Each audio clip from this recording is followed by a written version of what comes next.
ونعوذ بالله من شرور أنفسنا ومن سيئات أعمالنا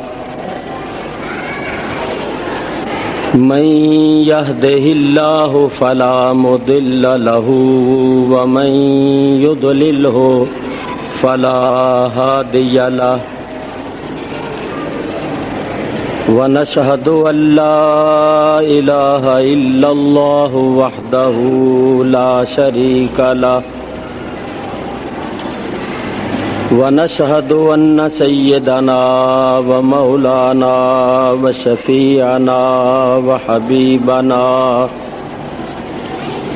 وحبيب ربنا ومطلوب ربنا وغوثنا ومغيثنا عوننا ومعيننا طبيبنا وطبيب قلوبنا وشفاء صدورنا محمدا عبده ورسوله صلی اللہ تعالی علیہ وعلا آلہ واصحابہ وازواجہ وبناتہ وذریاتہ واولیاء امتہ وعلماء ملتہ وبارک وسلم اما بعد فاعوذ باللہ من الشیطان الرجیم بسم اللہ الرحمن الرحیم من عمل صالحا من ذکر او انثى وهو مؤمن فلنحيينه حیاة طیبہ وَلَنَجْزِيَنَّهُمْ أَجْرَهُمْ بِأَحْسَنِ مَا كَانُوا يَعْمَلُونَ صدق اللہ العلی العظیم. درود شریف پڑھیے. اللہم صلی علی سیدنا مولانا محمد معدن الجود والکرم وآلہ وصحبہ وبارک وسلم. الصلاة والسلام علیک یا رسول اللہ.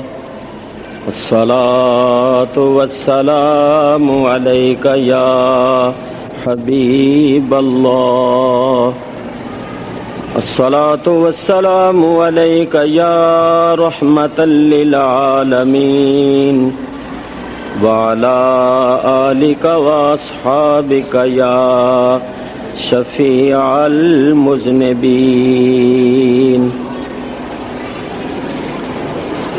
حمد و صلات کے بعد آپ حضرات کو معلوم ہے کہ ہم سب لوگ بڑی عقیدت اور بڑی محبت کے ساتھ بسلسلہ عرس مبارک سلطان الاولیاء محبوب الاتقیاء سیدنا و مولانا حضرت خواجہ محمد زمان صاحب رحمت اللہ تعالی علیہ، جن کا مزار اقدس لیواری شریف میں ہے اور بہت بڑی نعمت ہے. میں مختصر سے وقت میں آپ حضرات کے سامنے 2-3 مسئلے بیان کروں گا جن کا تعلق تصوف کے ساتھ ہے، طریقت کے ساتھ ہے، اور اولیاء کرام کے ساتھ جو ہماری عقیدت ہے اس کے ساتھ ہے. ایک عمل کرے من ذکر او انثی، وہ مرد ہو یا عورت، وَهُوَ مُؤْمِنٌ ہیں پاکیزہ زندگی کے ساتھ۔ والا یہ ہے آیہ کریمہ کا لفظی ترجمہ۔ ادنا سا غور کیا جائے تو معلوم ہو جاتا ہے کہ اس آیہ کریمہ میں 3 عالموں کا ذکر ہوا ہے۔ ایک ہے عالم دنیا اور ایک ہے عالم برزخ اور ایک ہے عالم آخرت۔ من عمل صالحا من ذکر او انثی وہو مؤمن، وہ مرد ہو یا عورت بشرطے کہ وہ مومن ہو، فَلَنُحْيِيَنَّهُ حَيَاةً طَيِّبَةً، تو اللہ فرماتا ہے ہم اس کو ضرور بر ضرور زندہ رکھیں گے پاکیزہ زندگی کے ساتھ۔ اتنے حصے کا تعلق ہے عالم برزخ کے ساتھ۔ وَلَنَجْزِيَنَّهُمْ اجرہم بِأَحْسَنِ مَا كَانُوا يَعْمَلُونَ، اور ان کو بہت اچھا اجر و ثواب دیں گے ان کے بہت اچھے عملوں کا۔ اتنے حصے کا تعلق ہے آخرت کے ساتھ۔ معلوم ہوا کہ جو اس دنیا میں نیک عمل کرتے ہیں، نیکی کی زندگی گزارتے ہیں، اللہ تعالیٰ ان کو زندہ رکھتا ہے۔ وہ وفات پانے کے بعد بھی زندہ ہوتے ہیں، کیونکہ اللہ تعالیٰ ارشاد فرماتا ہے ہم ان کو زندہ رکھیں گے اور ان کی زندگی دنیا کی زندگی جیسی نہیں ہوگی، بلکہ دنیا کی زندگی کے مقابلے میں بہت بلند، بہت عرفہ، بہت اعلیٰ اور پاکیزہ زندگی کے ساتھ ہم ان کو زندہ رکھیں گے، اور آخرت میں ان کے بہت اچھے عملوں کا بدلہ ان کو بہت اچھے اجر و ثواب کی صورت میں عطا فرمائیں گے۔ قرآن کریم سے ثابت ہوا کہ جو نیکی کی زندگی گزارتے ہیں، پاکیزہ زندگی گزارتے ہیں، وہ وفات کے بعد بھی زندہ رہتے ہیں، اور اس زندگی کا نام ہے برزخی زندگی۔ وہ اس زندگی سے بہت پاکیزہ اور بہت بلند زندگی ہوتی ہے۔ دوسری آیہ کریمہ سنیے، اللہ تعالیٰ ارشاد فرماتا ہے وَلَا تَقُولُوا لِمَنْ يُقْتَلُ فِي سَبِيلِ اللَّهِ أَمْوَاتٌ، جو اللہ کی راہ میں قربان ہو جاتے ہیں، اپنی جان نثار کر دیتے ہیں، شہید ہو جاتے ہیں، ان کو مردہ نہ کہو، بل احیاء، وہ مردہ نہیں بلکہ زندہ ہے، ولکن لا تشعرون، لیکن تم شعور نہیں رکھتے ہو، یعنی ان کی زندگی کو تم سمجھ نہیں سکتے ہو۔ وہ تمہیں چلتے پھرتے بظاہر کھاتے پیتے نظر نہیں آتے، لیکن تم ہمارے فرمان پر یقین رکھو، ایمان رکھو کہ وہ زندہ ہے، اور جہاں وہ زندہ ہیں وہاں کو کھاتے پیتے بھی ہیں۔ دوسری آیت میں فرمایا وَلَا تَحْسَبَنَّ الَّذِينَ قُتِلُوا فِي سَبِيلِ اللَّهِ أَمْوَاتًا، جو اللہ کی راہ میں شہید ہو جاتے ہیں ان کو مردہ گمان بھی نہ کرنا۔ پہلی آیت میں فرمایا تھا کہ زبان سے ان کو مردہ نہ کہنا، اس آیت میں فرمایا کہ زبان پر لانا تو درکنار، دل میں کبھی گمان بھی نہ کرنا، دل میں خیال بھی نہ لانا کہ وہ مردہ ہے۔ تو پھر وہ کیا ہے؟ اللہ تعالیٰ ارشاد فرماتا ہے بل احیاء، بلکہ وہ زندہ ہے، عند ربہم یرزقون، وہ اپنے رب کے نزدیک رزق بھی دیے جاتے ہیں، کھاتے پیتے بھی ہیں۔ فرحین بما آتاہم اللہ من فضلہ، اور اللہ تعالیٰ نے اپنے فضل و کرم سے جو درجہ مرتبہ ان کو دیا ہے اس پر وہ بڑے خوش بھی ہوتے ہیں۔ قرآن کریم کی ان 2 آیتوں سے صاف طور پر یہ ثابت ہوا کہ شہداء زندہ ہیں، نہ زبان سے ان کو مردہ کہنا چاہیے اور نہ دل میں ان کو مردہ گمان کرنا چاہیے۔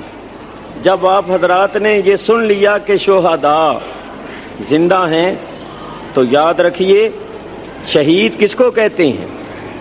جو اللہ تعالیٰ کی راہ میں اپنی جان دے دے۔ تو کافروں کے ساتھ لڑتے ہوئے، کافروں کا مقابلہ کرتے ہوئے جان دے دینا یہ جہاد اصغر ہے، اور نفس کے ساتھ جہاد کرتے ہوئے، نفس کی خواہشات کی مخالفت کرتے ہوئے اللہ اور اللہ کے رسول کی اطاعت اور فرما برداری پر قائم رہنا یہ جہاد اکبر ہے۔ چنانچہ حضور نبی کریم علیہ الصلوۃ والسلام جب غزوہ تبوک سے واپس تشریف لائے اور مدینہ طیبہ میں مسجد نبوی میں بیٹھے تو صحابہ کرام بھی موجود تھے، تو سرکار نے فرمایا رجعنا من الجہاد الاصغر الی الجہاد الاکبر، میرے صحابیوں ہم چھوٹے جہاد سے بڑے جہاد کی طرف لوٹے ہیں۔ صحابہ نے عرض کیا یا رسول اللہ کافروں کے ساتھ لڑنا اگر چھوٹا جہاد ہے تو وہ بڑا جہاد کون سا ہے جس کی طرف ہم لوٹے ہیں؟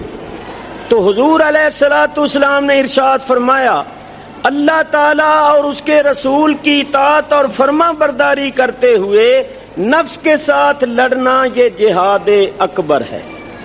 تو میرے بزرگوں اور دوستوں، نبی کریم علیہ الصلوۃ والسلام کے ارشاد سے ثابت ہوا کہ اللہ اور اللہ کے رسول کی اطاعت کرتے ہوئے اپنے نفس کے ساتھ جہاد کرنا یہ جہاد اکبر ہے۔ تو میں آپ سے پوچھتا ہوں کہ جب جہاد اصغر کرنے والے زندہ ہیں، جو جہاد اصغر کرتے ہوئے اپنی جان دے دیتے ہیں، جب وہ زندہ ہیں، اللہ فرماتا ہے ان کو مردہ نہ کہو، مردہ گمان بھی نہ کرو، وہ زندہ ہیں، تو جو جہاد اکبر کرتے ہوئے اپنی جان دیتے ہیں وہ زندہ کس طرح نہیں ہیں؟ وہ بھی زندہ ہیں۔ اسی واسطے مفسرین کرام نے فرمایا کہ اولیاء کرام کا شمار شہداء میں ہوتا ہے، کیونکہ وہ جہاد اصغر کرتے ہوئے جان دیتے ہیں تو یہ جہاد اکبر کرتے ہوئے جان دیتے ہیں۔ دیکھو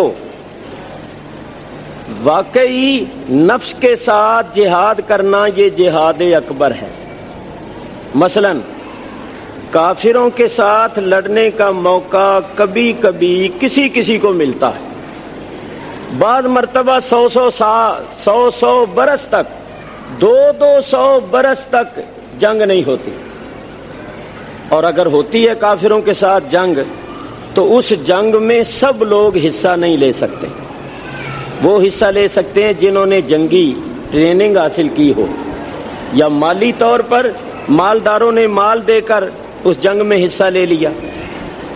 تو جو مالدار بھی نہیں ہے اور میدان جنگ میں جا کر لڑنے کی صلاحیت بھی نہیں رکھتے، وہ تو حصہ نہیں لے سکتے۔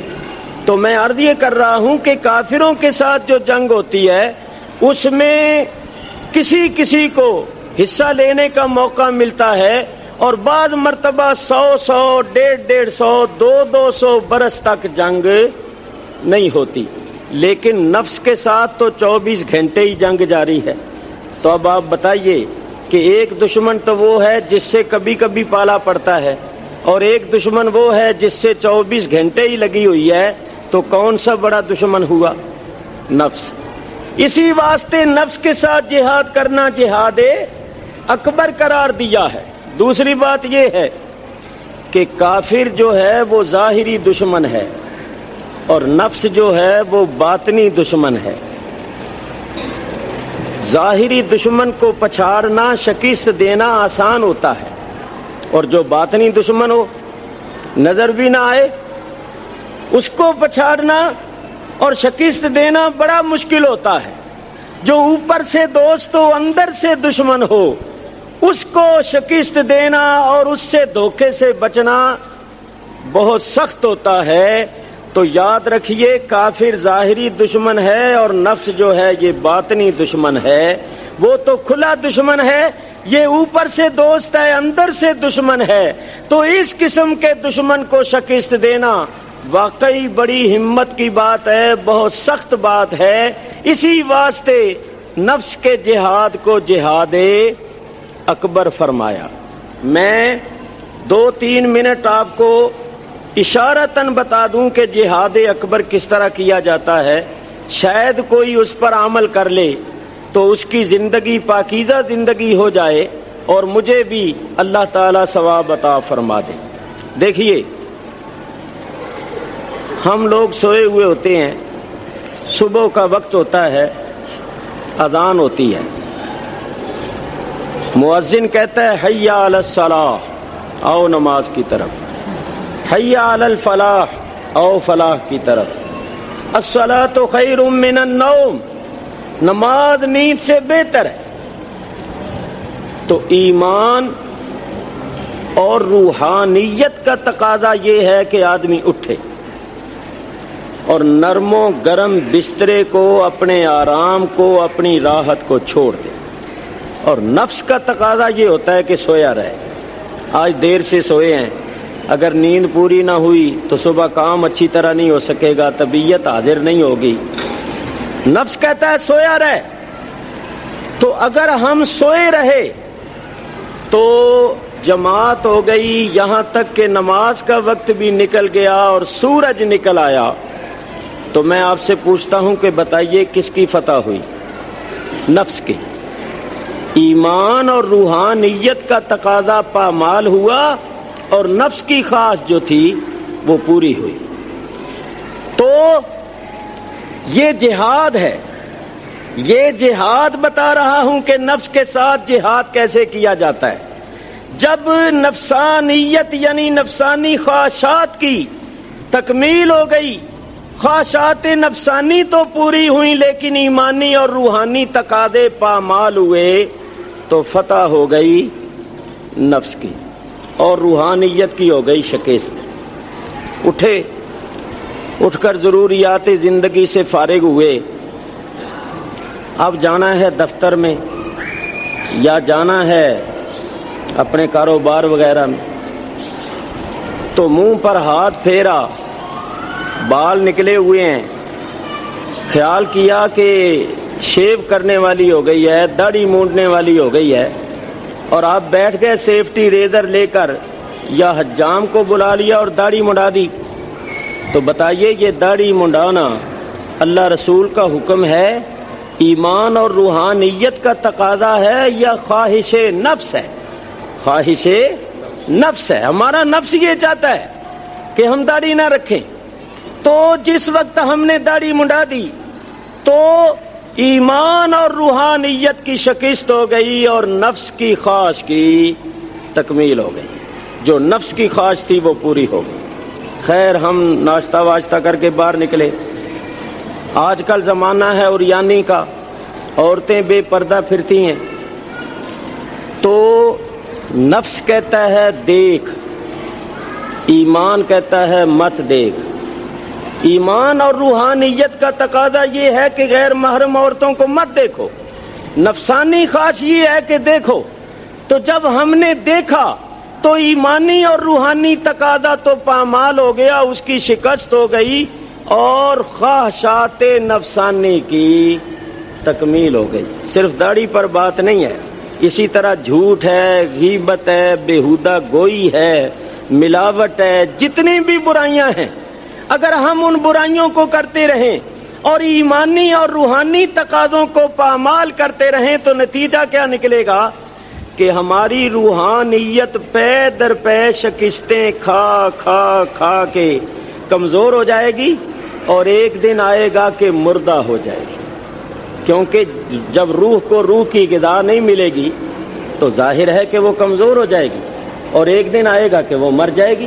تو جس کی روحانیت مر جاتی ہے یا بہت زیادہ کمزور ہو جاتی ہے اس کو دینی اور ایمانی کاموں میں لذت نہیں آتی، لطف نہیں آتا، کیونکہ روحانیت مر گئی.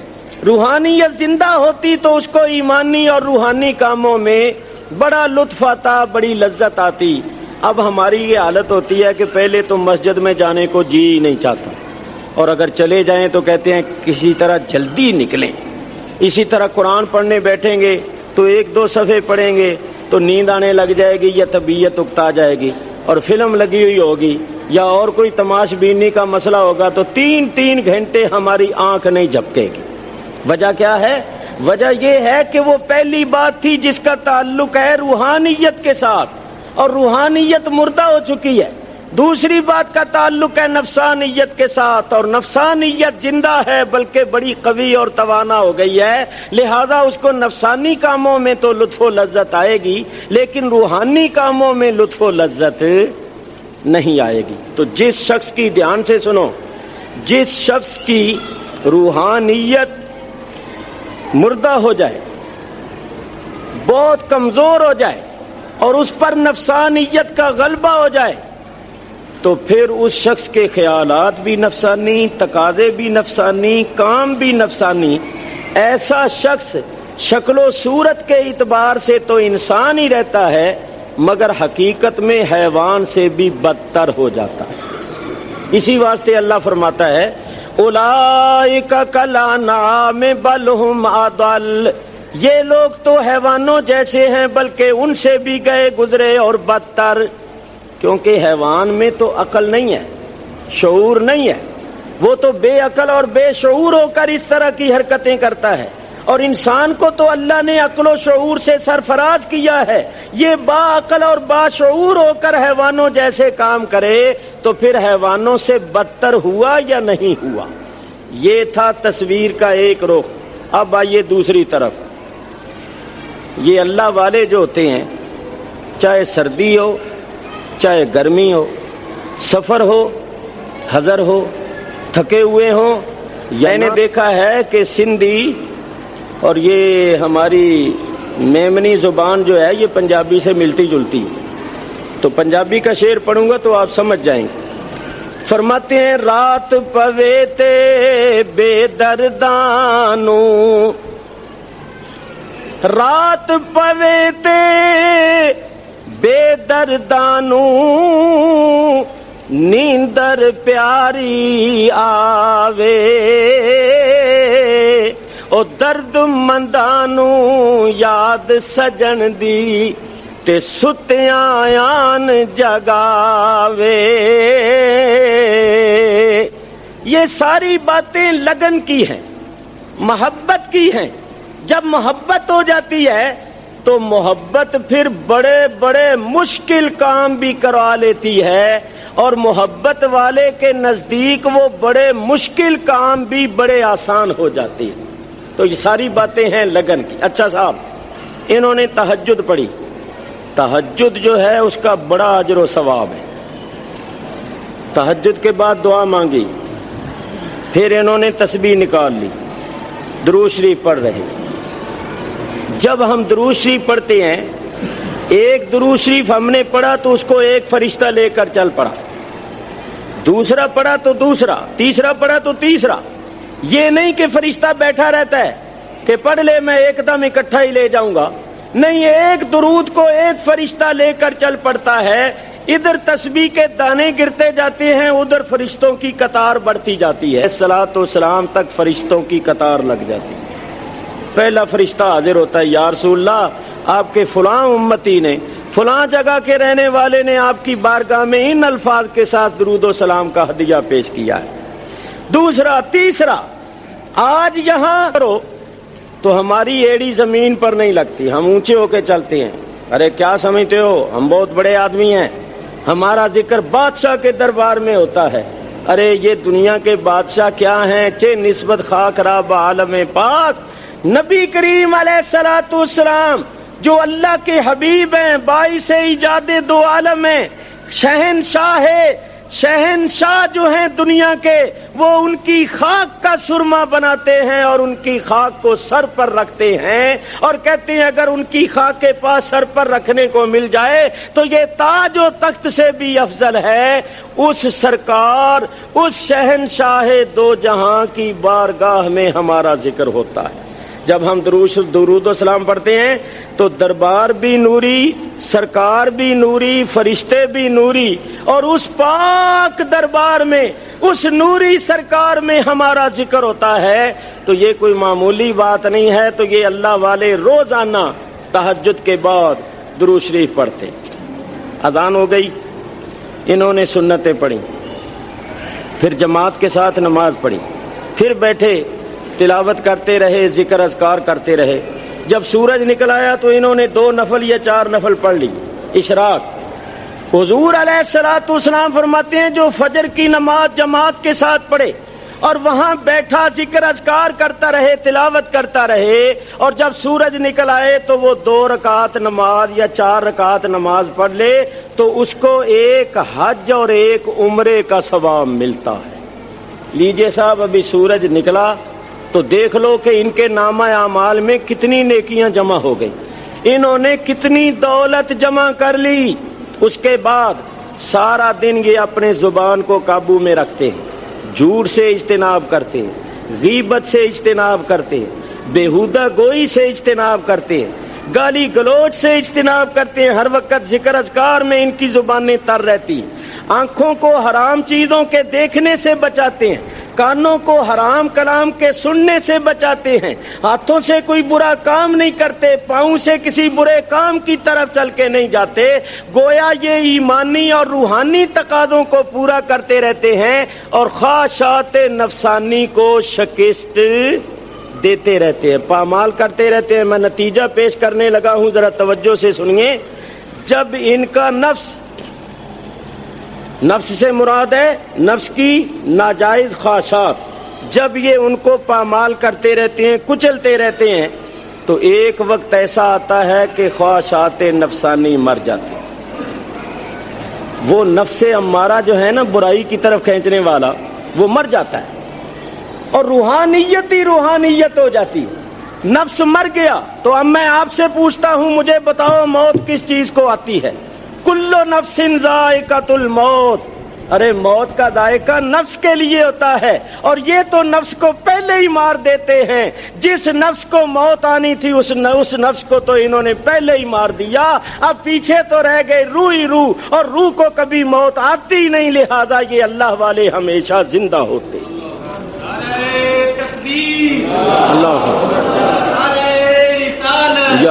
مجھے کوئی بتائے کہ روح کو موت آتی ہے؟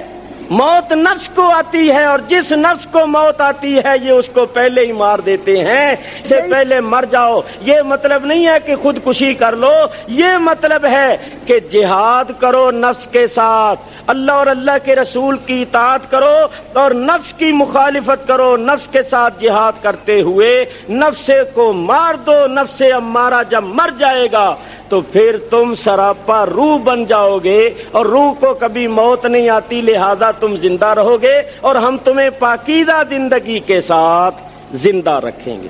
ثابت ہوا کہ یہ اولیاء اللہ جو نفس کے ساتھ جہاد کرتے ہوئے اللہ اور اللہ کے رسول کی اطاعت اور فرما برداری کرتے ہوئے اپنی جانیں دیتے ہیں، یہ زندہ ہوتے ہیں، یہ ہمیشہ زندہ ہوتے ہیں، یہ مرتے نہیں بلکہ ایک مکان سے دوسرے مکان میں انتقال کرتے ہیں. اگر کوئی کراچی چھوڑ کر لاہور جا بسے تو یہ نہیں مر گیا، یہ کہیں گے کراچی چھوڑ گیا، لاہور رہتا ہے.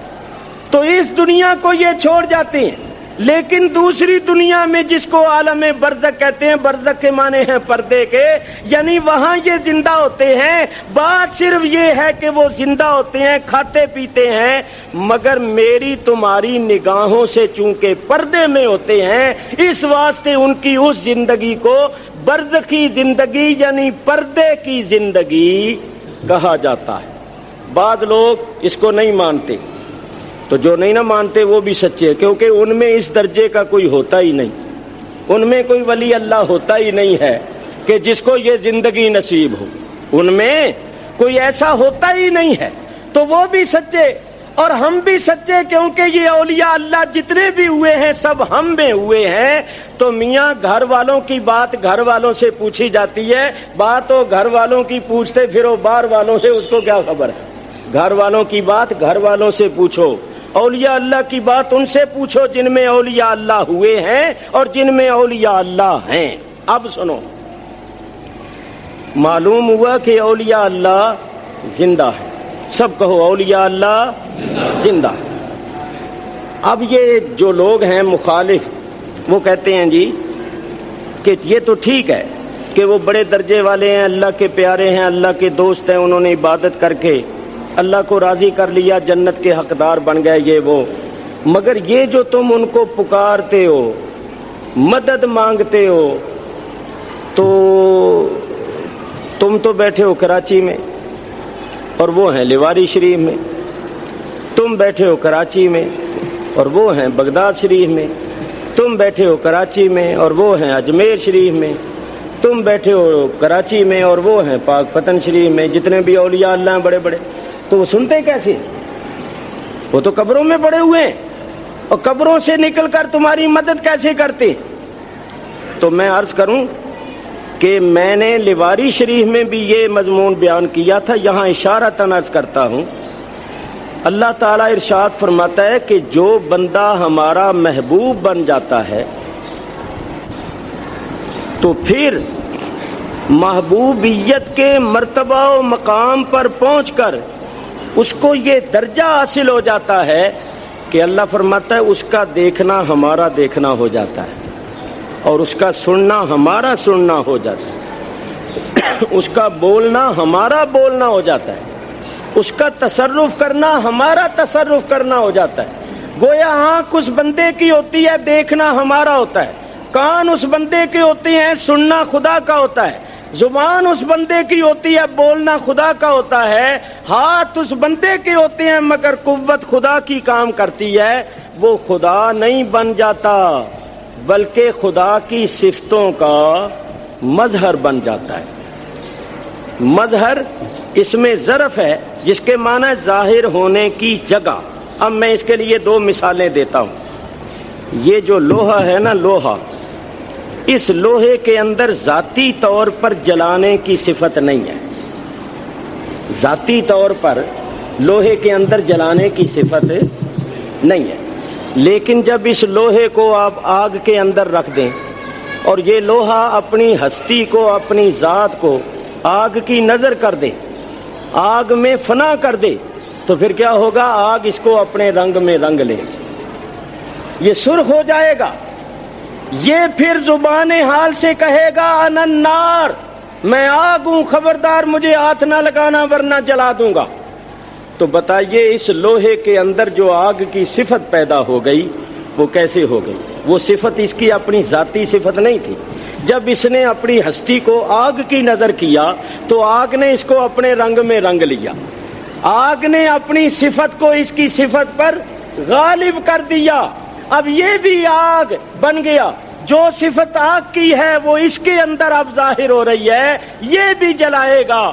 تو اسی طرح جو اللہ والے اپنی ہستی کو اللہ کی ذات میں فنا کر دیتے ہیں اور فنا فی اللہ کے درجے پر پہنچ جاتے ہیں، تو پھر اللہ تعالیٰ بھی ان کو اپنے رنگ میں رنگ لیتا ہے۔ صبغۃ اللہ ومن احسن من اللہ صبغہ، اللہ پھر ان کو اپنے رنگ میں رنگ لیتا ہے، تو پھر اللہ تعالیٰ ان کے بشری اوصاف کو مغلوب کر دیتا ہے اور اپنے اوصاف کو غالب کر دیتا ہے۔ پھر شکل و صورت کے اعتبار سے تو وہ بندہ ہی رہتا ہے، مگر اس کے اندر خدا کی صفتوں کا جلوہ نظر آتا ہے۔ ایک مثال اور پیش کروں، جس طرح لوہے میں آگ کی جلوے نظر آتے ہیں، اس سے بھی ایک آسان مثال پیش کروں۔ بعض لوگوں پر جن کا اثر ہو جاتا ہے، یہ ایک حقیقت ہے جس کا انکار کرنا جہالت ہے، کیونکہ یہ حقیقت قرآن سے ثابت ہے، حدیث سے ثابت ہے، اور اب تو اہل یورپ نے بھی اس کو تسلیم کر لیا۔ جب کسی پر جن کا اثر ہوتا ہے تو وہ بندہ بولتا ہے، تو منہ بندے کا ہوتا ہے، زبان بندے کی ہوتی ہے، آواز بندے کی ہوتی ہے، لیکن جاننے والے کہتے ہیں جن بول رہا ہے، جن بول رہا ہے، تو کیا وہ بندہ جن بن جاتا ہے؟ جن سے انسانیت میں سے نکل کر جنوں کی جنس میں چلا جاتا ہے؟ نہیں۔ یا جن جو ہے وہ بندہ بن گیا کہ جنوں کی جنس میں سے نکل کر جن سے انسانیت میں آ گیا؟ نہیں، جن جن ہے، بندہ بندہ ہے، مگر ہوا کیا کہ بندے کے اوپر جب جن کا اثر ہوا تو جن نے بندے کے اوصاف مغلوب کر دیے اور اپنے اوصاف اس کے اوصاف پر غالب کر دیے. پھر اس بندے کا بولنا، جن کا بولنا، حالانکہ منہ بندے کا، زبان بندے کی، آواز بندے کی. تو مولانا روم رحمت اللہ علیہ مثنوی شریف میں یہ بیان فرما کے فرماتے ہیں کہ جن تو اللہ کی ایک مخلوق ہے. جب مخلوق کے اثر اور غلبے کا یہ حال ہے تو خالق کے اثر اور غلبے کا کیا حال ہوگا؟ جن بندوں پر اللہ کا، خالق کا اثر اور غلبہ ہو جاتا ہے، اللہ تعالیٰ ان کے بشری اوصاف کو مغلوب کر کے اپنے اوصاف کو غالب کر دیتا ہے. پھر ان کا سننا رب کا سننا، ان کا دیکھنا رب کا دیکھنا، ان کا بولنا رب کا بولنا، وہ رب نہیں ہوتے، رب کی صفتوں کے مظہر بن جاتے. تو اب میں آپ سے پوچھتا ہوں، بولو، خدا تعالی ہر جگہ سے سنتا ہے یا نہیں؟ ہر جگہ دیکھتا ہے یا نہیں؟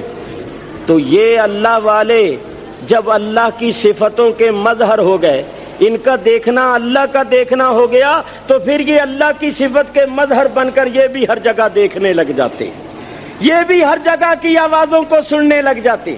پھر جو کچھ ان کی زبان سے نکلتا ہے وہی کچھ ہو جاتا ہے. پھر ہاتھ ان کے ہوتے ہیں اور قوت خدا کی کام کرتی ہے. چنانچہ حضرت علی شیر خدا کرم اللہ تعالی وجہ الکریم نے جب قلعہ خیبر کا دروازہ اپنے ہاتھوں پر اٹھا لیا تو بعد میں 40 آدمی اس دروازے کو اٹھاتے تھے تو وہ اٹھتا نہیں تھا. تو انہوں نے کہا، اے علی، ہم سے تو یہ اٹھتا نہیں ہے، تو نے اکیلے کیسے اٹھا لیا تھا؟ تو حضرت علی نے فرمایا، خدا کی قسم میں نے اس کو قوت جسمانی سے نہیں، قوت ربانی سے اٹھایا. ہاتھ میرے تھے، قوت خدا کی کام کر رہی تھی. پھر یہ بغداد میں بیٹھے بیٹھے جو ڈوبتے جہازوں کو پار لگا دیتے ہیں تو لوگ کہتے ہیں جی انہوں نے دیکھ کیسے لیا جہاز کہاں ہے، فریاد کیسے سن لی؟ تو ہم کہتے ہیں اس میں کوئی تعجب نہیں، ان کا دیکھنا رب کا دیکھنا، ان کا سننا رب کا سننا، اور ہاتھ ان کے ہوتے ہیں، قوت خدا کی کام کرتی ہے. تو وہ بغداد میں بیٹھے بیٹھے ڈوبتے جہازوں کو پار لگا دیتے ہیں. اللہ فرماتا ہے تعجب نہ کرو، ہاتھ ان کے ہوتے ہیں، قوت ہماری کام کرتی. تو ہمارا جو عقیدہ ہے کہ یہ سنتے ہیں، دیکھتے ہیں اور تصرف کرتے ہیں، یہ عقیدہ کوئی بناوٹی نہیں، خود ساختہ نہیں، یہ قرآن اور حدیث سے ثابت ہے. اور تمام صوفیاء کرام کا اس پر اتفاق ہے. سارے صوفیاء کرام سب کے حالات پڑھ کر دیکھو، وہ اپنے پیروں مرشدوں کے مزاروں پر بھی جاتے تھے، نظر و نیاز بھی کرتے تھے، ختم درود بھی کرتے تھے، پھول بھی ڈالتے تھے، چادریں بھی چڑھاتے تھے، اور مصیبت کے وقت اپنے پیروں سے استمداد بھی کرتے تھے، مدد بھی مانگتے تھے. تو اگر یہ چیزیں شرک ہوتی تو شرک کرنے والا تو ظالم ہے، شرک کرنے والے کی تو نجات نہیں. تو اگر یہ باتیں شرک ہوں تو شرک کرنے والے اللہ کے پیارے کیسے بن سکتے ہیں، اللہ کے محبوب کیسے بن سکتے ہیں؟ تو جب یہ اللہ کے محبوب ہیں تو ماننا پڑے گا کہ یہ عقیدے اور یہ باتیں شرک نہیں. چنانچہ ہمارا سلسلہ نقشبندیہ مجددیہ ہے. صاحب عرس سلطان الاولیاء حضرت خواجہ محمد زمان رحمت اللہ تعالی علیہ لیواری شریف والے سلسلہ نقشبندیہ مجددیہ میں ہیں. اس سلسلے کے آفتاب و مہتاب حضرت امام ربانی امام مجدد الفسانی شیخ احمد فاروقی سرہندی رضی اللہ تعالیٰ عنہ خود اپنی کتاب میں لکھتے ہیں جس کا نام ہے مبدأ و معاد. مجدد صاحب فرماتے ہیں میری ایک روحانی منزل اٹک گئی، میں نے بڑا مجاہدہ کیا، ریاضت کی تو وہ منزل طے نہیں ہوئی. آخر میں نے خواجہ خواجگان حضرت خواجہ بہاؤالدین نقشبند کی روح سے مدد مانگی، پھر میں نے حضرت غوث اعظم سے مدد مانگی. تو مجدد صاحب فرماتے ہیں ان دونوں بزرگوں کی روحانی مدد سے وہ میری منزل طے ہو گئی. تو معلوم ہوا کہ یہ سلسلہ ہم نے ایجاد نہیں کیا، شروع سے چلا آ رہا ہے. اللہ والے اپنے پیروں مرشدوں سے مدد مانگتے ہیں اور ان کی مدد ہوتی ہے. یہ اللہ والے سنتے ہیں، مدد کرتے ہیں. سیدھے سادے بھولے بھالے لوگوں کو گمراہ کرنے کے لیے یہ لوگ ایک بات کرتے ہیں کہتے ہیں جی جب زندہ تھے نا اس وقت تو سنتے تھے، اب وہ مر گئے اب نہیں سنتے. تو یہ مسئلہ میں پہلے کر چکا ہوں، صرف اشارہ کرنا ہے. بولو، یہ دور سے سن لینا، دور تک دیکھ لینا، دور تک تصرف کر لینا، یہ جسمانی کمال ہے یا روحانی؟ روحانی کمال ہے نا. تو جب روحانی کمال ہے تو یہ تو میں پہلے بتا چکا ہوں کہ روح تو مرتی ہی نہیں. جب روح باقی ہے تو ماننا پڑے گا کہ روح کے کمالات بھی باقی ہیں. یہ نہیں ہو سکتا کہ روح تو زندہ ہو اور روح کے کمالات مر جائیں. ارے جب روح باقی ہے تو روح کے کمالات بھی باقی ہیں. جب روح جسم کے پنجرے کے اندر رہ کر اتنے تصرفات کرتی تھی تو اب تو وہ جسم کے پنجرے سے آزاد ہو گئی. آزاد ہونے کے بعد اس کے تصرفات میں کمی نہیں ہوگی بلکہ اضافہ ہو جاتا ہے. چنانچہ میں دلیل پیش کرتا ہوں. حدیث شریف میں آتا ہے کہ کوئی شخص اپنے کسی بھائی کی قبر پر جا کر کہے نا السلام علیکم یا اہل القبر یغفر اللہ لنا ولک، اے قبر والے تجھ پر سلام، اللہ ہمیں بھی بخشے تجھے بھی بخشے. انتا سلفنا، ایک کے لیے کہہ رہا ہوں نا اس لیے سیغے بدل رہا، تو ہم سے پہلے آ گیا، وَنَحْنُ انشاءاللہ لا، ہم بھی تجھے ملنے والے. تو حضور فرماتے ہیں اگر کوئی اپنے بھائی کی قبر پر جا کر سلام کہے تو وہ قبر والا سلام کو سنتا بھی ہے اور سلام کہنے والے کو دیکھتا بھی ہے، پہچانتا بھی ہے کہ یہ میرا بھائی ہے، میرا بھتیجا ہے، میرا بھانجا ہے، میرا دوست ہے، میرا مرید ہے. اور اگر کوئی ایسا تعلق نہ ہو تو پھر جس طرح ہم لوگ ایک دوسرے کو سلام کہتے ہیں لیکن ہمیں تعارف نہیں ہوتا، ہم سمجھتے ہیں کہ کوئی ہمارا مسلمان بھائی ہے، اسی طرح وہ سمجھتے ہیں. تو مرنے کے بعد قبر والا سلام کہنے والے کو دیکھتا بھی ہے، اس کے کلام کو سنتا بھی ہے، اس کو پہچانتا بھی ہے. یہ عام مسلمان کی شان ہے جو نبی. اب قبر کھود کے کسی زندے آدمی کو بالکل اسی طرح دفن کر دو جس طرح میت کو دفن کرتے ہیں، ذرہ برابر لحاظ نہ کرنا، نہ ترس کھانا. اسی طرح سلے ولے لا کے سیمنٹ وغیرہ لگا کے مٹی مٹی ڈال کے قبر بنا دو. اور قبر بنانے کے 2-4 گھنٹے کے بعد کوئی شخص جائے اور جا کر کہے او قبر والے بھائی تجھ پر سلام ہو، کیا حال ہے، ٹھیک ٹھاک ہو، کوئی تکلیف تو نہیں ہے، وہ اس طرح کی باتیں کر کے آ جائے. بعد میں قبر کھود کے اس کو نکالو اور اس سے پوچھو کہ بول کون آیا تھا اور اس نے کیا کہا. زندے کو دفن کر کے تجربہ کر لو، وہ کہے گا مجھے نہیں خبر کون آیا تھا، مجھے نہیں خبر اس نے کیا کہا. تو زندہ نہیں سنتا، زندہ نہیں دیکھتا. اور حضور فرماتے ہیں کہ وفات پانے والا دیکھتا بھی ہے، سنتا بھی ہے، پہچانتا بھی ہے. تو معلوم ہوا کہ مرنے کے بعد دیکھنے سننے کے ادراک وغیرہ میں کمی نہیں ہوتی بلکہ اضافہ ہو جاتا ہے. جب عام مومنوں کی یہ شان ہے تو اولیاء اللہ کی کیا شان ہو. تو اولیاء اللہ بعد از وفات بھی دیکھتے ہیں. جب بھی آپ کسی مزار پر جائیں یہ عقیدہ رکھو کہ یہ مزار والا مجھے دیکھ رہا ہے، میں جو سلام کہہ رہا ہوں یہ سن رہا ہے. کیوں کہ یہ حضور کا فرمان ہے کہ یہ قبروں والے دیکھتے اور سنتے ہیں. نہیں تو ایک بات میں اور عقلی طور پر کہتا ہوں، شریعت میں سلام کہنا ہی اس کو جائز ہے جو سنتا بھی ہو اور جواب بھی دیتا ہو. جو سنتا نہ ہو یا جواب نہ دے سکتا ہو اس کو سلام کہنا ہی جائز نہیں. مجھے بتاؤ کہ آپ جب اپنے گھر جاتے ہیں تو سب سے پہلے گھر کا دروازہ آتا ہے، گیٹ آتا ہے. تو آپ نے کبھی کہا ہے کہ گیٹ صاحب سلام علیکم، دروازہ صاحب سلام علیکم؟ آگے چلے گئے، کمرے میں داخل ہو گئے، صوفے پڑے ہوئے ہیں، قالین بچھے ہوئے ہیں، طرح طرح کی چیزیں پڑی ہیں. آپ نے کبھی ان کو سلام کیا ہے کہ صوفہ صاحب سلام علیکم، قالین صاحب سلام علیکم؟ کبھی آپ نے سلام نہیں کیا، کیونکہ آپ جانتے ہیں کہ یہ چیزیں سنتی نہیں ہیں، جواب نہیں دے سکتی، لہذا ان کو سلام کہنا بھی جائز نہیں ہے. تو اگر کوئی بیٹھا ہو، کوئی آدمی بیٹھا ہو، کوئی عزیز بیٹھا ہو یا گھر والے بیٹھے ہوں تو آپ جا کے کہتے ہیں السلام علیکم. آج کل رواج ہو گیا گھر والوں کو سلام نہیں کہتے، گھر والوں کو بھی جا کر سلام کہنا چاہیے. بیوی بیٹھی ہو تو اس کو بھی سلام کہنا چاہیے. آج کل میاں سلام نہیں کرتا، وہ کہتا ہے میری عزت گھٹ جائے گی، میری پوزیشن کے خلاف میں سلام کروں. نہیں بیوی بھی بیٹھی ہو تو اس کو السلام کے ساتھ السلام علیکم کہا کرو، اور بیوی آئے اگر میاں بیٹھا ہو تو وہ بھی، یعنی جو بھی گھر میں بیٹھا ہو، اللہ فرماتا ہے جب کسی گھر میں داخل ہو وہ وَتُسَلِّمُوا عَلَىٰ أَهْلِهَا، تو گھر والوں کو سلام کہو۔ کیوں سلام کہتے ہیں؟ ہمارا عقیدہ ہے یہ سنتے بھی ہیں جواب بھی دیتے، تو سلام کہنا ہی اس کو ہے جائز ہے، جو سنتا بھی ہو جواب بھی دیتا ہو۔ اب بتائیے، آپ کراچی میں رہتے ہیں، آپ کے ماموں جان لاہور میں رہتے ہیں، وہ کراچی آئے، بھانجے کو بڑا اشتیاق ہوتا ہے ماموں کو ملنے، اور ماموں کو بڑا اشتیاق ہوتا ہے اپنے بھانجے کو ملنے کا، تو ماموں جی آئے اور تھکے ہوئے تھے، آتے ہی سو گئے، نیند غالب آ گئی، تو بھانجا سوئے ہوئے مامے کے پاس جا کر گئے، ماما جی السلام علیکم، تو بولو ستے ہوئے مامے نو سلام کرنا جائز ہے؟ ابے سوئے ہوئے مامے کو سلام کہنا جائز ہے؟ نہیں، کیونکہ وہ سنتا نہیں، جب سنتا نہیں تو سلام کہنا بھی جائز نہیں۔ چلے گئے ہوں باتھ روم میں، آپ لوگ کہتے ہیں لیٹرین، کوئی کہتا ہے بیت الخلا، کوئی اور کچھ بھی لفظ کہتا ہے۔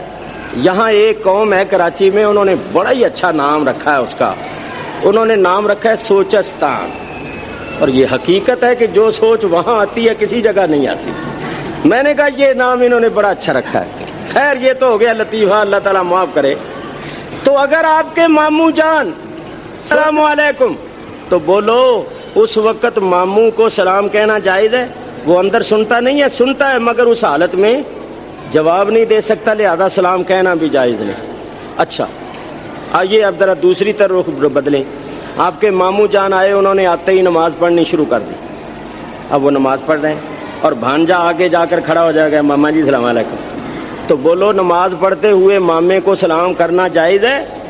نہیں، وہ سنتا نہیں، سنتا ہے مگر اس حالت میں جواب نہیں دے سکتا، لہذا سلام کہنا ہی جائز نہیں ہے۔ ان مثالوں سے آپ حضرات سمجھ جائیں گے کہ شریعت میں، اسلام میں سلام کہنا ہی اس کو جائز ہے جو سنتا بھی ہو اور سن کر جواب بھی دیتا ہو، جو سنتا نہیں، جو جواب نہیں دیتا، اس کو سلام کہنا ہی جائز نہیں۔ تو یہ جو ہم جا کر کہتے ہیں قبرستان میں السلام علیکم یا اہل القبور، اگر وہ سنتے نہیں تو ہم کہتے کس کو ہیں؟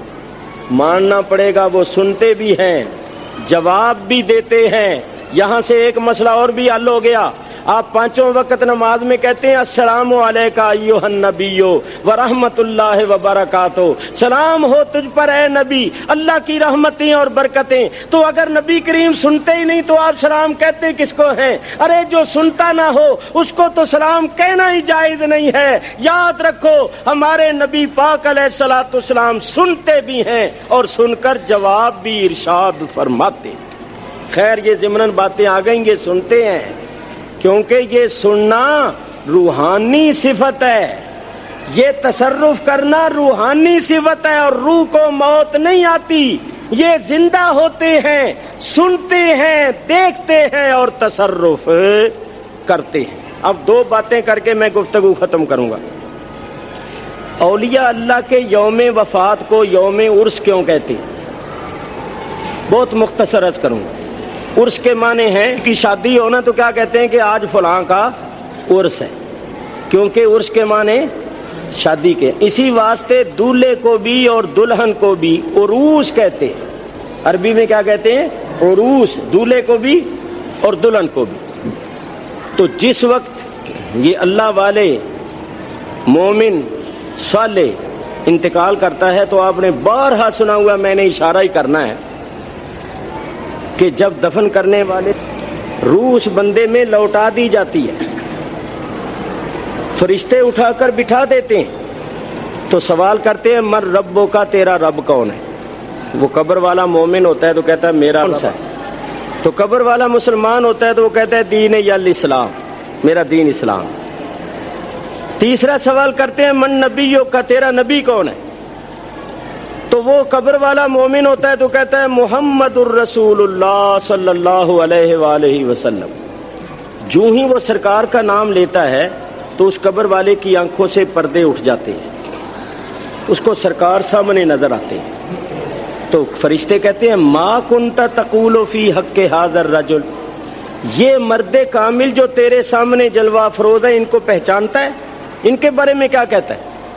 تو اگر قبر والا مومن ہوتا ہے ایمان والا ہوتا ہے تو وہ کہتا ہے مجھ سے کیا پوچھتے ہو، یہ تو میرے آقا و مولا حضور محمد الرسول اللہ صلی اللہ علیہ وسلم ہیں، جن کا ذکر سن کے جھومتا تھا، جن کا نام سن کے چومتا تھا، جن کے دیدار کو ترستا تھا۔ تو جب وہ سرکار کو پہچانتا ہے تو پھر اس کی قبر جنت کا باغ بن جاتی ہے، اس کی قبر کا تعلق جنت کے ساتھ کر دیا جاتا ہے، اس کی قبر ٹھنڈی ہو جاتی ہے اور جہاں تک اس کی نظر جاتی ہے وسیع ہو جاتی ہے، گلزار بن جاتی ہے۔ تو فرشتے پھر کیا کہتے ہیں، یہ لفظ غور سے سنو، فرشتے اس قبر والے مومن صالح سے کہتے ہیں نم کنومت العروس، نم کنومت العروس کا دن، اے قبر والے تجھے کونین کا دولہا مصطفیٰ ملا ہے، تیرے واسطے خوشی کا دن۔ اللہ یا رسول۔ تو اولیاء اللہ کے مطلب شادی کا دن، خوشی کا دن، کیونکہ محبوب حقیقی کا وصال نصیب ہوتا ہے، آخرت کی منزل میں کامیاب ہوتا ہے، اس کی قبر گلزار بن جاتی ہے۔ تو اب مجھے بتاؤ، جب ہمارے آقا اور ہمارے مولا کے واسطے خوشی کا دن ہو تو آقا کے لیے جو دن خوشی کا دن ہوتا ہے وہ غلاموں کے لیے اور عقیدت مندوں کے واسطے بھی خوشی کا دن ہوتا ہے۔ چنانچہ مجھے بتاؤ، تمہارا کوئی افسر ہو، بادشاہ ہو یا کوئی ہو، اس کے لیے کوئی خوشی کا دن ہو، یوم سالگرہ وغیرہ ہو، تو آپ تحفے لے کر جاتے ہیں یا نہیں؟ کوئی مٹھائی کا ڈبہ لے جائے گا، کوئی ٹوکری فروٹ کی لے جائے گا کہ صاحب آپ کے وہ سالگرہ ہے، خوشی کا دن ہے تو یہ میں ہدیہ لایا ہوں۔ تو جو دن آقا کی مالک کی خوشی کا دن ہوگا وہ غلاموں کے واسطے بھی خوشی کا دن ہوگا، ہاں دشمنوں کو اس دن خوشی نہیں ہوگی۔ تو یہ اولیاء اللہ ہمارے آقا ہے، ہمیں ان سے عقیدت ہے، ہمیں ان سے محبت ہے، تو ان کے لیے جو خوشی کا دن ہوتا ہے وہ ہمارے لیے بھی خوشی کا دن ہوتا ہے۔ تو ہم کیا کرتے ہیں کہ اس دن میں ان کی بارگاہ میں ہدیے پیش کرتے ہیں۔ اب ان کے لیے ہدیہ کیا ہے کہ آپ قرآن پڑھیں، ذکر اذکار کریں، صدقہ خیرات کریں اور ان کی روح کو ثواب ہدیہ کریں۔ تو یہ دن چونکہ ان کے واسطے خوشی کا دن ہوتا ہے، اس واسطے اس خوشی میں شرکت کرنے کے واسطے ہم بھی ہدیے اور تحفے پیش کرتے ہیں۔ تو یہ ہمارا عرس کرنا، قرآن خوانیاں کرنا، صدقے خیرات کر کے ان کی روحوں کو ثواب پہنچانا، یہ ہدیے پیش کرنا ہے کہ یہ دن تمہارے واسطے خوشی کا دن ہے تو ہمارے واسطے بھی خوشی کا دن ہے، اس واسطے ہم ہدیے اور تحفے پیش کر رہے۔ تو میرے بزرگوں اور دوستوں، معلوم ہوا کہ ہمارے سارے جو معمولات ہیں یہ سب قرآن حدیث سے ثابت ہے، سلف صالحین سے طریقہ چلا آ رہا ہے۔ جو روکتے ہیں، منع کرتے ہیں، ان کا منع کرنا شریعت اور طریقت کے خلاف ہے، کرنا شریعت اور طریقت کے خلاف نہیں۔ اب آخر میں ایک مسئلہ آپ کی خدمت میں عرض کروں۔ یہ جو بیعت کا سلسلہ ہے، بولو یہ کہاں سے چلا ہے؟ نبی کریم علیہ الصلوۃ والسلام، صحابہ کرام حضور کے ہاتھ پر بیعت کرتے تھے۔ اللہ تعالیٰ نے فرمایا ان الذین یبایعونک انما یبایعون اللہ، میرے حبیب جو آپ سے بیعت کرتے ہیں وہ اللہ ہی سے بیعت کرتے۔ تو صحابہ نے حضور کی بیعت کی، عورتیں بھی حضور کی بیعت کرنے آئی تھی۔ قرآن شریف میں آتا ہے یا ایھا النبی اذا جاءک المؤمنات، اے نبی جب آپ کے پاس مومن عورتیں بیعت ہونے کے واسطے آئیں تو ان کو بیعت کرو۔ تو حضور ان کو نصیحت کیا کرتے تھے کہ نماز پڑھنا، روزہ رکھنا، جو نصیحت کی باتیں تھیں حضور ان کو فرماتے تھے اور بیعت لیتے تھے۔ ایک ہوتی ہے بیعت جہاد کہ بیعت کرتے ہیں کہ ہم لڑیں گے، جانیں دے دیں گے، قدم پیچھے نہیں ہٹائیں گے۔ ایک ہے بیعت ارشاد، یعنی رشد و ہدایت کے واسطے بیعت ہونا کہ ہم کسی کامل پیر کے ہاتھ پر بیعت کر کے نیک بن جائیں، ان کے ساتھ ہمارا تعلق ہو جائے اور ان کے ذریعے سے رسول اللہ تک تعلق ہو جائے، ہمیں رشد و ہدایت حاصل ہو۔ اچھا بھائی ذرا دھیان کرو، ادھر سوو نہیں، توجہ سے میری بات سنو، میں بھی ختم کرنے لگا ہوں۔ بولو بیعت کا سلسلہ کہاں سے چلا؟ حضور نبی کریم علیہ السلام۔ حضور نبی کریم علیہ الصلوۃ والسلام کا جب وصال ہوا تو خلیفہ کون بنا؟ سیدنا ابو بکر صدیق رضی اللہ۔ تو وہ حضور کے ان کے ساتھ کیا رشتہ تھا؟ کوئی رشتہ تھا؟ حالانکہ حضور کے چچا زاد بھائی حضرت علی موجود تھے اور حضور نے ہی ان کو پالا تھا۔ جب وہ بچے تھے ابھی حضور ان کو اپنے گھر میں لے آئے تھے تو خود حضور نے ان کو پالا تھا، کیونکہ حضرت ابو طالب کی مالی حالت کمزور تھی اور اولاد زیادہ تھی، تو حضور نے اپنے دوسرے چاچا حضرت جعفر سے ذکر کیا کہ ابو طالب کی حالت کمزور ہے تو ایک بچہ تم لے لو، ایک میں لے لیتا ہوں، دونوں کو پالتے ہیں تاکہ کچھ ان کا بوجھ ہلکا ہو جائے۔ تو حضور نے حضرت علی کو لے لیا۔ تو حضرت علی کو حضور نے پالا تھا گھر میں، اور جب حضور نے نبوت کا دعویٰ کیا اس وقت ان کی عمر 8 سال یا 10 سال تھی۔ تو وصال کے وقت کتنی ہوئی؟ 23 سال نبوت کے، 23 اور 8 ہیں کتنے؟ 31 یا 33 برس کی عمر تھی۔ اگر 10 سال مانے جائیں تو 33 ہو گئے، اور اگر 8 سال کی عمر مانی جائے دعوی نبوت تو پھر 31۔ تو وہ جوان بھی تھے، چچا زاد بھائی بھی تھے، حضور نے خود ان کو پالا تھا۔ ان کو حضور نے خلیفہ نہیں بنایا، بلکہ ابو بکر صدیق کو اپنی ظاہری حیات میں اپنا امام اپنی جگہ پر کھڑا کر کے مسلمانوں کا امام بنا دیا۔ کہنا یہ ہے کہ نبی کریم علیہ الصلوۃ والسلام کے بعد کون خلیفہ بنا؟ جو حضور کی اولاد میں سے نہیں تھا، حضور کی برادری میں سے نہیں تھا، کیوں حضور کی برادری تو بنی ہاشم ہے، ہاشم کی اولاد تو حضرت ابو بکر صدیق تو ہاشمی نہیں ہے، تو حضرت ابو بکر صدیق خلیفہ بنے۔ بولو اس وقت حضرت امام حسن اور امام حسین تھے یا نہیں تھے؟ اور وہ کیا تھے؟ نواسے۔ تو حضور نے نواسے کو بنایا خلیفہ، اپنا جانشین بنایا؟ نہیں بنایا۔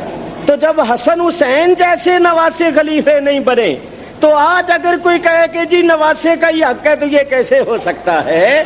میاں کہاں ہے؟ مگر شریعت طریقت کا یہ مسئلہ نہیں ہے، کیونکہ یہ روحانی جانشینی وراثت نہیں ہے، یہ اہلیت اور صلاحیت کی بنا پر ہوتی ہے۔ چلیے آگے چلیے، بولو۔ حضرت عمر فاروق، تو کیا حضرت عمر فاروق ان کی اولاد میں سے تھے؟ حالانکہ حضرت ابو بکر کے جوان بیٹے تھے اور نبی کریم کے صحابی بھی تھے حضرت عبد الرحمن اور حضرت محمد، ان کو اپنے بیٹوں کو آپ نے خلیفہ نہیں بنایا اور حضرت عمر کو خلیفہ بنایا۔ کیوں؟ کہ آپ نے دیکھا کہ حضرت عمر اہلیت رکھتے، صلاحیت رکھتے۔ چنانچہ بڑی پیاری بات ہے، حضرت ابو بکر صدیق نے کہا کہ اے عمر میں تجھے خلیفہ مقرر کرتا ہوں۔ حضرت عمر نے کہا کہ مجھے خلافت کی ضرورت نہیں۔ فرمایا اے عمر تجھے خلافت کی ضرورت نہیں، مگر خلافت کو عمر کی ضرورت ہے۔ تجھے تو خلافت کی ضرورت نہیں ہے مگر خلافت کو تیری ضرورت ہے۔ تو حضرت ابو بکر نے اپنی اولاد کو خلیفہ نہیں بنایا بلکہ حضرت عمر کو بنایا، اہلیت اور صلاحیت کی بنا پر۔ چلیے، حضرت عمر نے کس کو خلیفہ بنایا؟ حضرت عثمان غنی کو۔ کیسے بنایا تھا؟ سنو میں تمہیں بتاؤں۔ حضرت عمر کے بیٹے نہیں تھے، حضرت عمر کے بیٹے سے صحابی رسول حضرت عبداللہ ابن عمر بڑے فاضل تھے، بڑے محدث صحابی ہیں، وہ بڑی حدیثیں ان سے روایت ہیں حضرت عبداللہ ابن عمر سے۔ حضرت عمر بھی صحابی، ان کے بیٹے بھی صحابی رسول۔ تو انہوں نے اپنے بیٹے کو اپنا جانشین نہیں بنایا بلکہ انہوں نے 6 آدمیوں کا ایک بورڈ بنا دیا۔ آج کل کی اصطلاح میں بورڈ کہتے ہیں۔ 6 آدمی مقرر کر دیے اور ان 6 آدمیوں کو کہا کہ تم 6 کے 6 ہی اہلیت اور صلاحیت رکھتے، تو آپس میں تم بیٹھ کر فیصلہ کر لو کہ جو تم میں جس پر سب کے سب رضامند ہو جائیں۔ مشورے بھی لیے گئے، سب کچھ کیا گیا، تو حضرت عثمان کو بنایا۔ میں نے بتانا یہ تھا کہ حضرت عمر نے بھی اپنی اولاد میں سے کسی کو خلیفہ نہیں بنایا، حضرت عثمان نے بھی اپنی اولاد میں سے کسی کو خلیفہ نہیں بنایا، تو اس طرح یہ جو سلسلہ چلا رہا ہے نا طریقت کا اور بیعت کا، یہ اولاد پر ہی نہیں ہے بلکہ اہلیت اور صلاحیت کی بنا پر ہوتا ہے۔ جو گدی کو سنبھال سکے، جو چلا سکے، جس میں صلاحیت ہو، جو صاحب مقام ہو، جس نے اہل اللہ کی صحبت حاصل کی ہو، جو سمجھتا ہو، اسی کو یہ ڈیوٹی، یہ امانت سپرد کرنی چاہیے۔ اللہ فرماتا ہے کہ اے ایمان والو، امانتیں اہل امانت کے سپرد کر، یعنی جو اہلیت رکھتے ہیں ان کو امانت دو۔ دیکھیے نا، میں ایک بات کرتا ہوں، دیکھنا یہ چاہیے کہ کام چلا کون سکتا ہے، اہلیت کون رکھتا ہے۔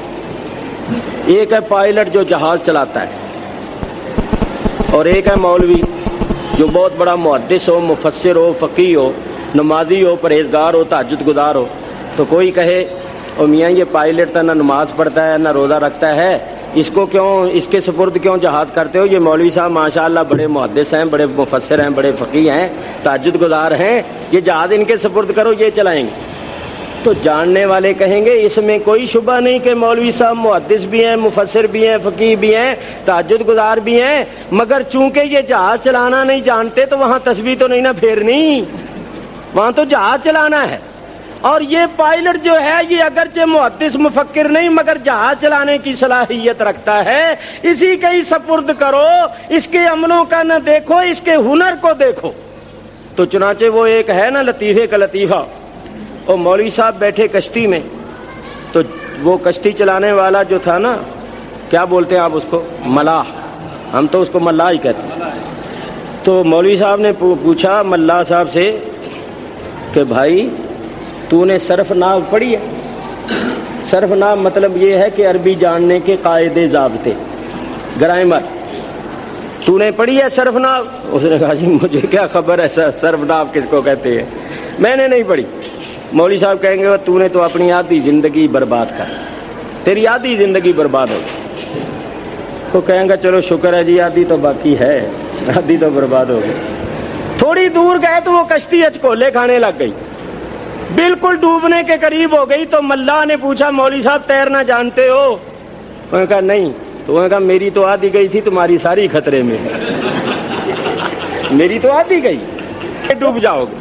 تو مطلب یہ ہے کہ ہر ایک فن جو ہوتا ہے اس فن کے لیے اللہ تعالیٰ نے کچھ لوگ پیدا کیے، لکل فن رجال، ہر فن کے لیے کچھ لوگ ہوتے ہیں۔ تو جو جس فن کا ماہر ہو، جو جس فن کو نبھا سکتا ہو، چلا سکتا ہو، اسی کے سپرد کرنا چاہیے، کیونکہ یہ کوئی جائیداد ہے، یہ ایک مقام ہے، اور یہ اسی کے سپرد ہونا چاہیے جو اس کی صلاحیت رکھتا ہو اور جو اس مقام کو طریقے کے مطابق نبھا سکتا ہو۔ تو یہ میں نے مسئلہ اس لیے کیا ہے کہ لیواری شریف جو ہماری بہت بڑی روحانی درگاہ شریف ہے، ہم بھی اس درگاہ کے ادنا ترین غلاموں میں سے ہیں۔ میں نے کئی مرتبہ بتایا ہے کہ میرا اس درگاہ شریف سے بڑا گہرا تعلق، کیونکہ ہمارے پیر و مرشد جو ہیں پنجاب میں، شیر ربانی اور غوث سمدانی حضرت میاں شیر محمد صاحب شرک پوری رحمت اللہ علیہ، ان کا یہ پیر خانہ ہے لیواری شریف، براہ راست نہیں، چند واسطوں سے، ان کے پیر پھر آخر ان کے پیر یہ ہیں، یعنی ہمارے شجرے میں ان کا نام آتا ہے۔ تو یہ تو ہمارے پیروں کے بھی پیر ہوئے، تو ہم ان کے ادنا غلاموں میں سے ہیں۔ ہمارا اس درگاہ شریف کے ساتھ تعلق ہے کیونکہ ہمارے پیر ان کے مریدوں کے مرید ہیں، تو یہ ہمارے پیروں کے پیر ہوئے۔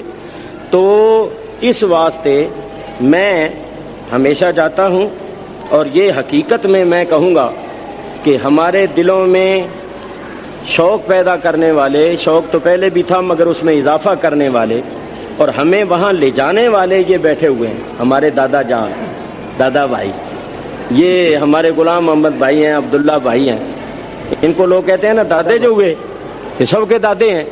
تو یہ مجھے لے کے جاتے، یہ ان کی بڑی مہربانی ہے، نہیں تو جانا آنا عقیدت سے آدمی جائے سبحان اللہ، مگر یہ ساتھ لے جاتے ہیں تو یہ ہمت بڑھ جاتی۔ آج بھی یہ ساتھ لے آئے، ورنہ ہمیں پتہ ہی نہیں تھا کہ آج عرس کا دن ہے، کیونکہ وہاں لیواری شریف میں تو یہ تاریخیں نوٹ کرتے ہیں باقاعدہ تاکہ ہمیشہ یہ تاریخیں پیش نظر رہیں.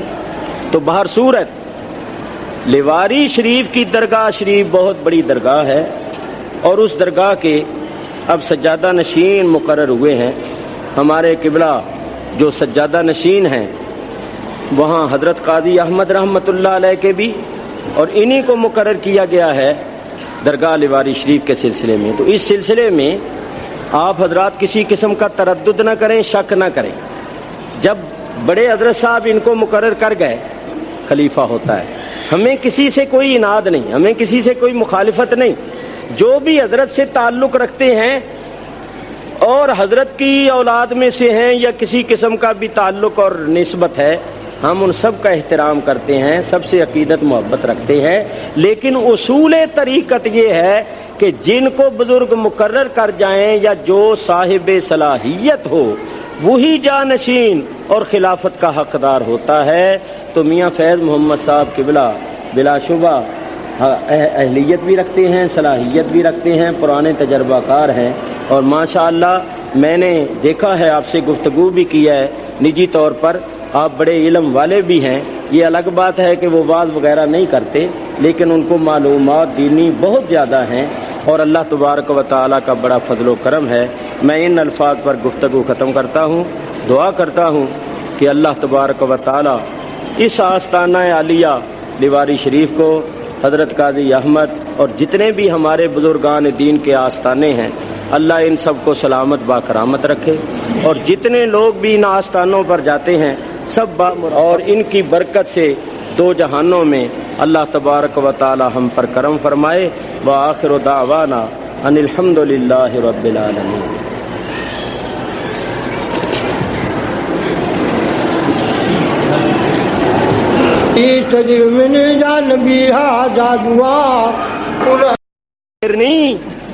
وہاں تو جہاز چلانا ہے اور یہ پائلٹ جو ہے یہ اگرچہ محدث مفکر نہیں مگر جہاز چلانے کی صلاحیت رکھتا ہے. اسی کے ہی سپرد کرو، اس کے عملوں کا نہ دیکھو، اس کے ہنر کو دیکھو.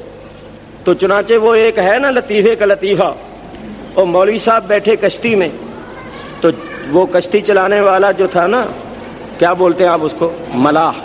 ہم تو اس کو ملاح ہی کہتے ہیں. تو مولوی صاحب نے پوچھا ملاح صاحب سے کہ بھائی تو نے صرف ناو پڑھی ہے؟ صرف ناو مطلب یہ ہے کہ عربی جاننے کے قاعدے ضابطے، گرامر. تو نے پڑھی ہے صرف ناو؟ اس نے کہا جی مجھے کیا خبر ہے صرف ناو کس کو کہتے ہیں، میں نے نہیں پڑھی. مولوی صاحب کہیں گے تو نے تو اپنی آدھی زندگی برباد کر، تیری آدھی زندگی برباد ہو گئی. تو کہیں گا چلو شکر ہے جی آدھی تو باقی ہے، آدھی تو برباد ہو گئی. تھوڑی دور گئے تو وہ کشتی ہچکولے کھانے لگ گئی، بالکل ڈوبنے کے قریب ہو گئی. تو ملا نے پوچھا مولوی صاحب تیرنا جانتے ہو؟ انہوں نے کہا نہیں. تو انہوں نے کہا میری تو آدھی گئی تھی، تمہاری ساری خطرے میں ہے. میری تو آدھی گئی، ڈوب جاؤ گے. تو مطلب یہ ہے کہ ہر ایک فن جو ہوتا ہے اس فن کے لیے اللہ تعالیٰ نے کچھ لوگ پیدا کیے. لکل فن رجال، ہر فن کے لیے کچھ لوگ ہوتے ہیں. تو جو جس فن کا ماہر ہو، جو جس فن کو نبھا سکتا ہو، چلا سکتا ہو، اسی کے سپرد کرنا چاہیے. کیونکہ یہ کوئی جائیداد ہے، یہ ایک مقام ہے اور یہ اسی کے سپرد ہونا چاہیے جو اس کی صلاحیت رکھتا ہو اور جو اس مقام کو طریقے کے مطابق نبھا سکتا ہو. تو یہ میں نے مسئلہ اس لیے کیا ہے کہ لیواری شریف جو ہماری بہت بڑی روحانی درگاہ شریف ہے، ہم بھی اس درگاہ کے ادنا ترین غلاموں میں سے ہیں. میں نے کئی مرتبہ بتایا ہے کہ میرا اس درگاہ شریف سے بڑا گہرا تعلق، کیونکہ ہمارے پیر و مرشد جو ہیں پنجاب میں شیر ربانی اور غوث سمدانی حضرت میاں شیر محمد صاحب شرک پوری رحمت اللہ علیہ، ان کا یہ پیر خانہ ہے لیواری شریف. براہ راست نہیں، چند واسطوں سے ان کے پیر پھر آخر ان کے پیر یہ ہیں، یعنی ہمارے شجرے میں ان کا نام آتا ہے.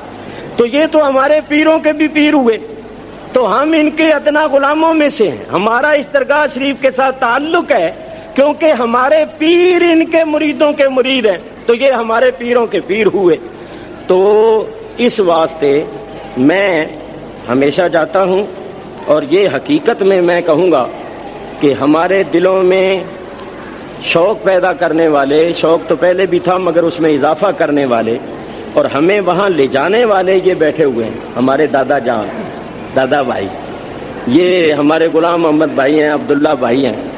ان کو لوگ کہتے ہیں نا دادے جو ہوئے، یہ سب کے دادے ہیں. تو یہ مجھے لے کے جاتے، یہ ان کی بڑی مہربانی ہے. نہیں تو جانا آنا عقیدت سے آدمی جائے سبحان اللہ، مگر یہ ساتھ لے جاتے ہیں تو یہ ہمت بڑھ جاتی. آج بھی یہ ساتھ لے آئے، ورنہ ہمیں پتہ ہی نہیں تھا کہ آج عرس کا دن ہے. کیونکہ وہاں لیواری شریف میں تو یہ لے تاریخیں نوٹ کرتے ہیں باقاعدہ، تاکہ ہمیشہ یہ تاریخیں پیش نظر رہیں. تو بہر صورت لیواری شریف کی درگاہ شریف بہت بڑی درگاہ ہے، اور اس درگاہ کے اب سجادہ نشین مقرر ہوئے ہیں. ہمارے قبلہ جو سجادہ نشین ہیں وہاں حضرت قاضی احمد رحمت اللہ علیہ کے بھی، اور انہی کو مقرر کیا گیا ہے درگاہ لیواری شریف کے سلسلے میں. تو اس سلسلے میں آپ حضرات کسی قسم کا تردد نہ کریں، شک نہ کریں. جب بڑے حضرت صاحب ان کو مقرر کر گئے، خلیفہ ہوتا ہے. ہمیں کسی سے کوئی اناد نہیں، ہمیں کسی سے کوئی مخالفت نہیں. جو بھی حضرت سے تعلق رکھتے ہیں اور حضرت کی اولاد میں سے ہیں یا کسی قسم کا بھی تعلق اور نسبت ہے، ہم ان سب کا احترام کرتے ہیں، سب سے عقیدت محبت رکھتے ہیں. لیکن اصول طریقت یہ ہے کہ جن کو بزرگ مقرر کر جائیں یا جو صاحب صلاحیت ہو وہی جانشین اور خلافت کا حقدار ہوتا ہے. تو میاں فیض محمد صاحب قبلہ بلا شبہ اہلیت بھی رکھتے ہیں، صلاحیت بھی رکھتے ہیں، پرانے تجربہ کار ہیں. اور ماشاءاللہ میں نے دیکھا ہے، آپ سے گفتگو بھی کی ہے نجی طور پر، آپ بڑے علم والے بھی ہیں. یہ الگ بات ہے کہ وہ وعظ وغیرہ نہیں کرتے، لیکن ان کو معلومات دینی بہت زیادہ ہیں، اور اللہ تبارک و تعالیٰ کا بڑا فضل و کرم ہے. میں ان الفاظ پر گفتگو ختم کرتا ہوں. دعا کرتا ہوں کہ اللہ تبارک و تعالیٰ اس آستانہ عالیہ لیواری شریف کو، حضرت قاضی احمد اور جتنے بھی ہمارے بزرگان دین کے آستانے ہیں، اللہ ان سب کو سلامت با کرامت رکھے. اور جتنے لوگ بھی ان آستانوں پر جاتے ہیں سب اور ان کی برکت سے دو جہانوں میں اللہ تبارک و تعالی ہم پر کرم فرمائے. وآخر دعوانا ان الحمد للہ رب العالمین.